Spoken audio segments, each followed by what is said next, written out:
Hi, I'm Eric Siegel, and welcome to episode 81 of Eric's Trains.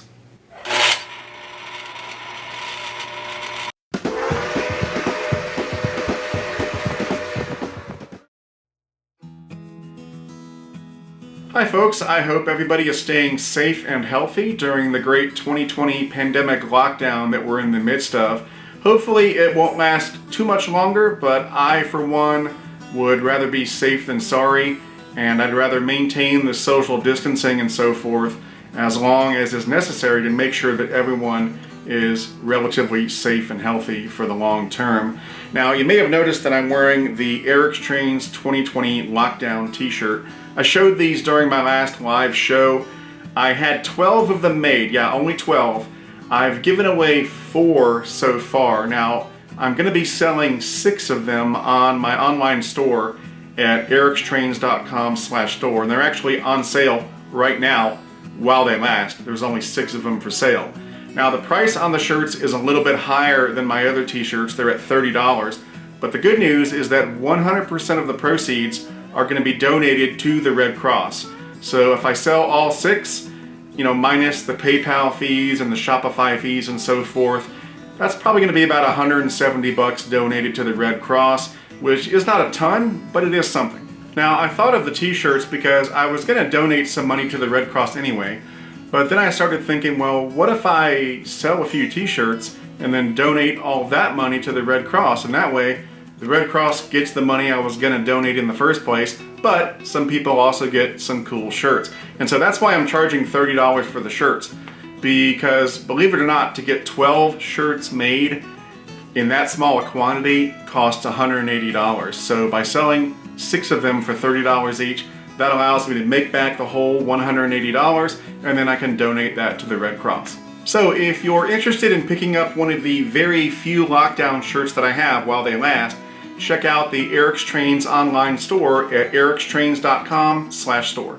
Anyway, moving on. Now, I don't know if you've noticed, but recently I haven't been uploading as many videos as I normally do, or as I would like to do. And that's because I've been working on several very long videos that have been eating up a lot of my time. Now, one of those long videos I just released about a week or so ago, and that was the repair video for the post-war Type Q transformer.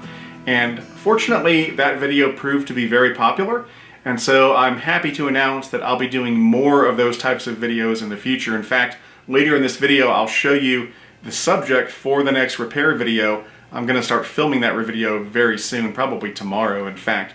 Now, I'm also working on the big street track scenery tutorial that I've been working on forever. That's almost done. I've got 3 more scenes to film, and in fact, that will probably be the next video that I release, and you'll see where I'm shooting that in just a little bit in this video. And then finally, I've been working on reviewing the Lionel pre-war inspired bipolar state set. That's a really cool set, but the review is taking quite a long time to film. But, these long videos, they eat up a lot of time. It means I can't release other videos in the meantime, but I think it's worth it in the end because they're going to be really cool. Now, of course, I'm sure people want to know, when is the next layout update video going to be? Well, I'm also happy to announce that the next layout update video is scheduled for episode 83. I've got some work on the layout that I'm trying to wrap up before I film it, and once that's done, I'll film it and get it out, and you can see what the latest progress on the layout has been.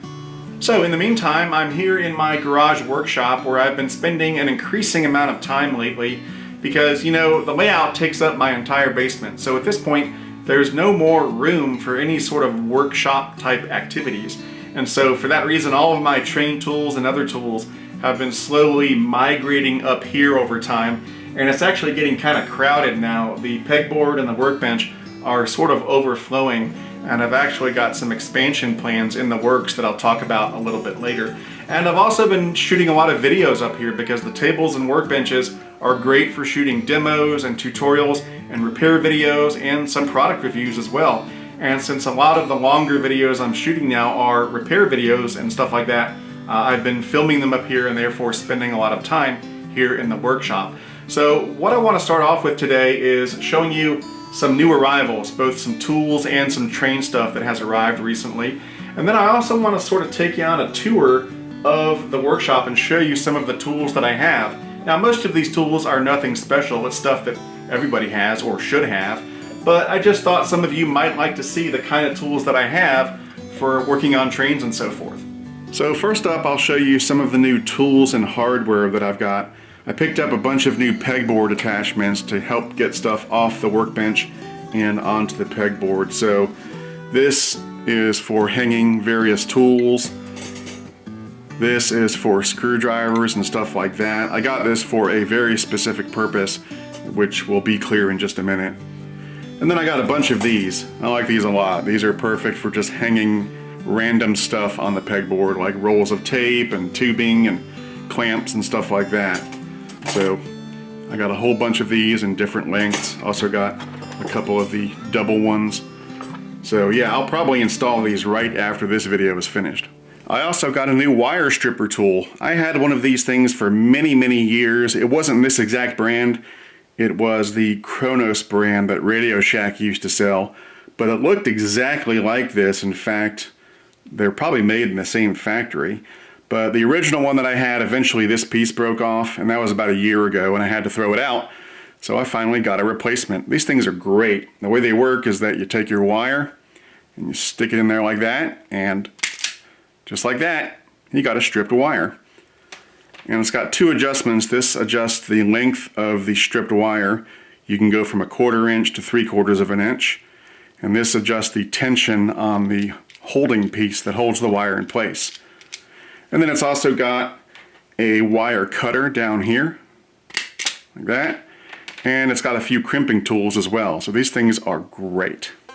Now, because I'm planning to do more repair and restoration videos in the near future, I ordered a set of detail brushes to do some cleanup work. I also ordered a box of cheap basic toothbrushes for finer brushwork. And then I also ordered some of these inexpensive paint brushes for scrubbing and so forth. I also got a new precision screwdriver set to replace the ones I've been using for years because those are kind of getting worn out. I got another set to replace them not too long ago, but I haven't been too happy with their performance. So I decided to give the Milwaukee set a try. I also got a new 10-piece combo wrench set. Not bad. This is the SAE version. And I got a new nut driver set. And this is to replace one that I've had for a long time. It's a Craftsman set. And I got it when I was about 12 years old, and it's been fantastic.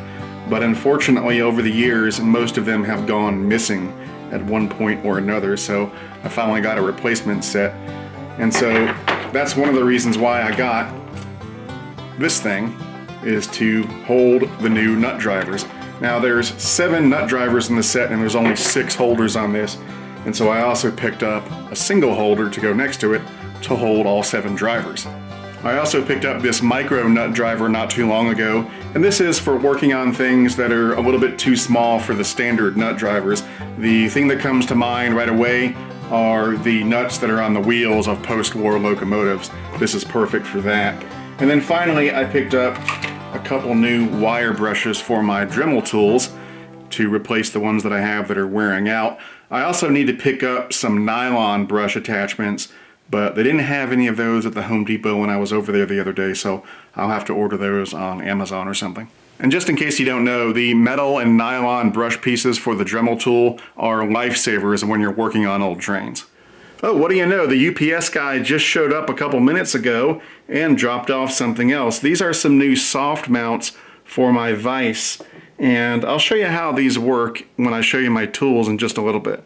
I also had some new tech arrivals, and these are all for doing my live shows. So I got a new tripod mount for my iPad, and then I also got a new tripod mount for my iPhone, and I also got a tripod. I didn't really need the tripod, I already have a couple, but the price to get the iPhone mount by itself was basically the same as getting one that included the tripod, so I figured, what the heck, why not have another tripod on hand? I've also had some new train stuff arrive. This is a Lionel Type MW transformer from circa 1988, and it was one of the few transformers left that I don't have in my transformer collection, but I do now. I actually bought 2 of these. The second one has yet to arrive. The MW was a 50-watt transformer, and it delivered about 20 volts on each channel. It had two channels, one for track power and one for accessory power, and then it had a horn whistle button and a direction button. And this MW does work.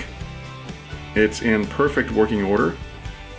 And one of the cool things is that as you increase voltage for each channel, the LEDs over here will get brighter, and then they'll dim back down as you decrease voltage. I don't know if you can see these LEDs because of the refresh rate of the video, but there's an orange one here and a green one here. And you'll have to trust me that they're dimming when I turn the voltage down and getting brighter when I turn the voltage up. Kind of cool. The MW was made in the USA, which was great, but it was kind of a quirky little transformer. From what I've read, you know, people had a lot of problems with it. It didn't play nicely with a lot of Lionel accessories. And so for that reason, it was only made for a couple years before it was replaced by the RS1. And based on my limited experience with it, it is kind of an odd duck. It's got all metal construction, which is great, but it's kind of clunky. It's got these sharp edges, and it's not the easiest thing to open up and service. You know, the screws that do come out are hex screws, which is kind of inconvenient. And then some stuff is just riveted in and you can't get it out, at least not very easily. In fact, when I opened this thing up to check it out, on the back, they had 4 of these rivet type attachments that I could not get out. And so I eventually ended up drilling them out and replacing them with sheet metal screws. So yeah, it's just an odd little transformer.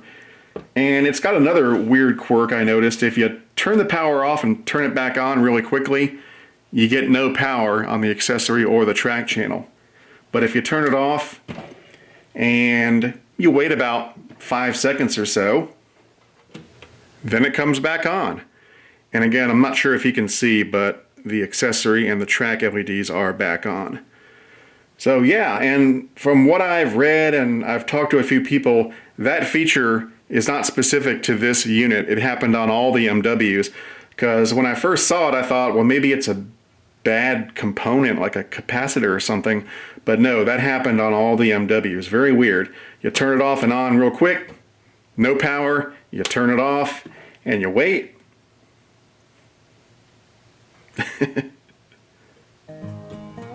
And you got power again. Very weird.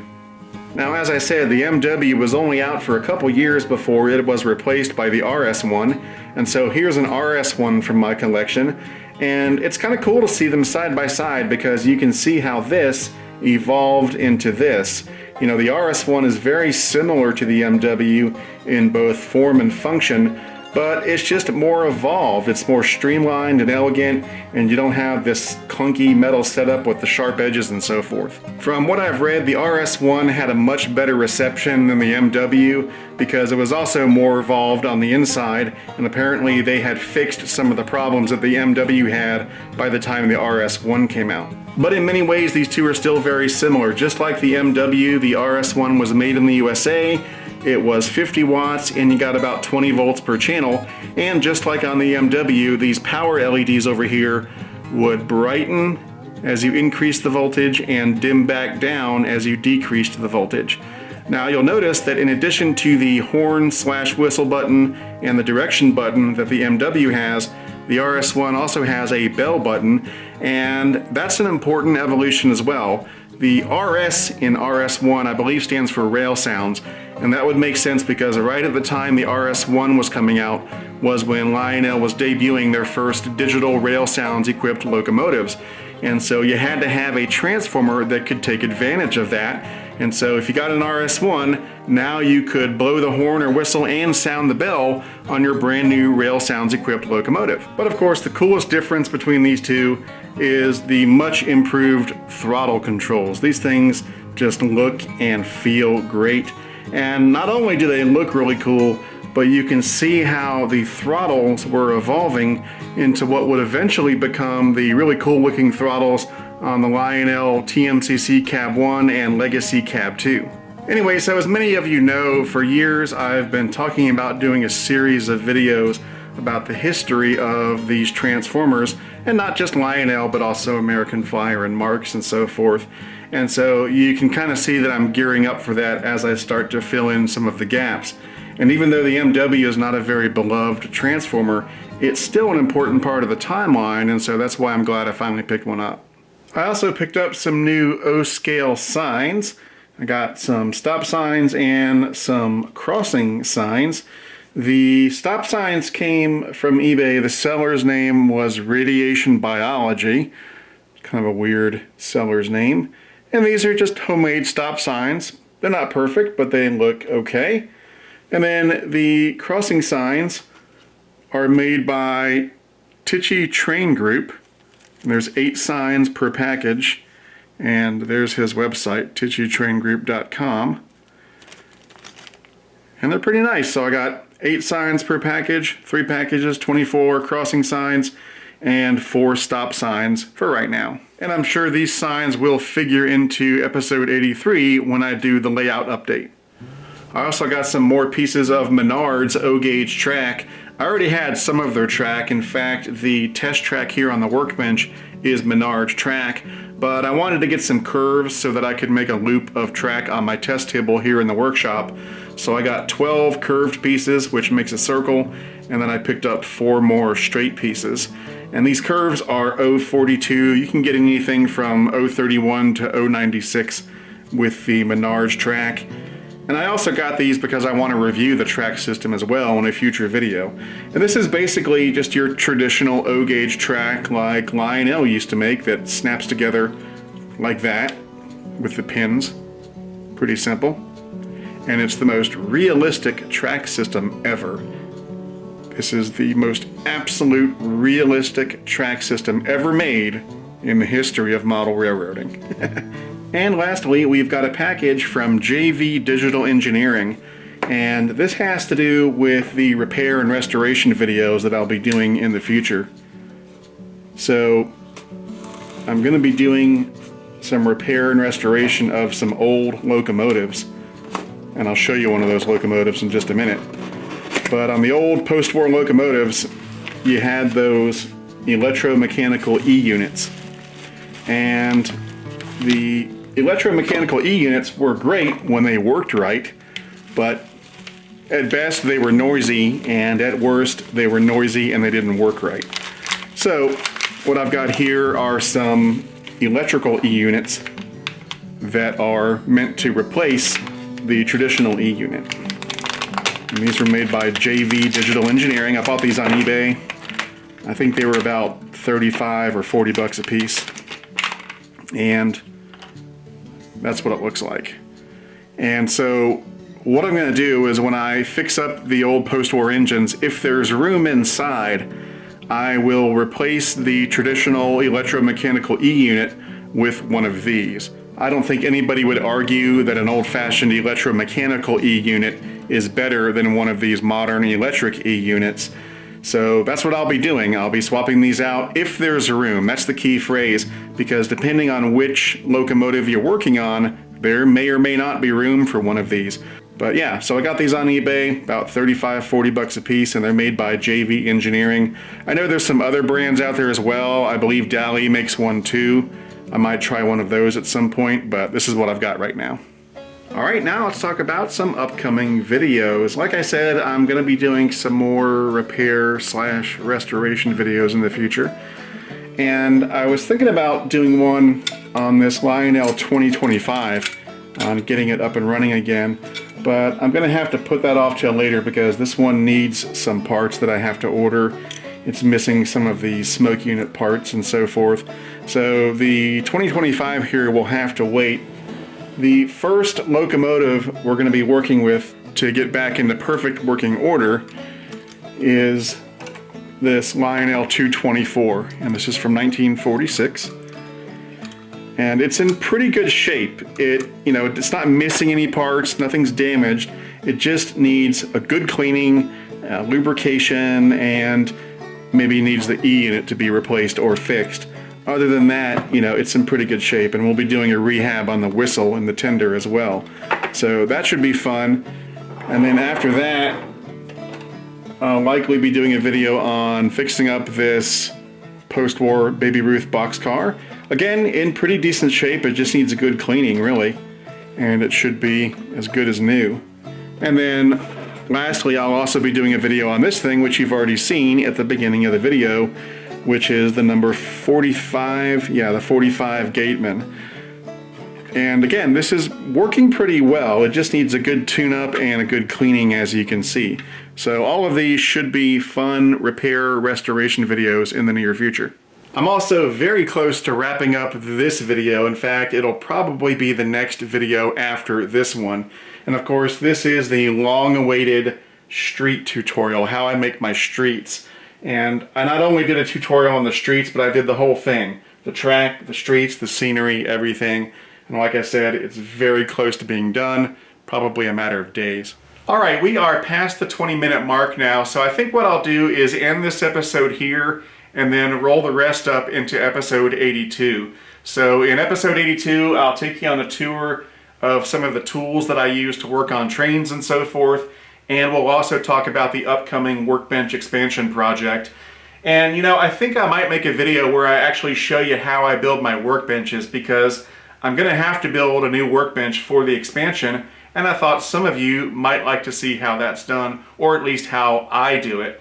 And then, like I said, the layout update will be in episode 83, and there's lots of other videos coming in the near future as well, so keep an eye out for those. In the meantime, stay safe and stay healthy. I'm Eric Siegel, and I'll see you next time.